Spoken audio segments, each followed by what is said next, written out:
నా ప్రియమైన బిడ్డా, రేపటి గురించి బాధపడుతున్నావా? ఏమవుతుందో అని ఆలోచిస్తూ నీ హృదయం భయంతో నిండిపోయిందా? నేనున్నాను. భయపడకు. నీ రేపు నా చేతుల్లోనే ఉంది. నీవు చూడలేని దారిని నేను ఇప్పటికే చూశాను. నీవు అడుగుపెట్టబోయే మార్గంలో నేను ముందే నడుస్తున్నాను.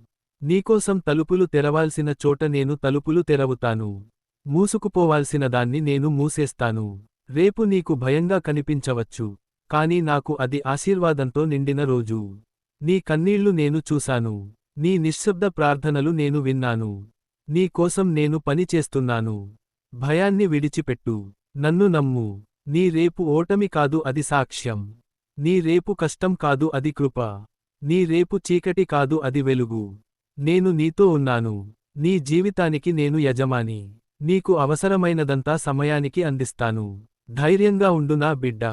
రేపు నీ ఆశీర్వాదం మొదలయ్యే రోజు.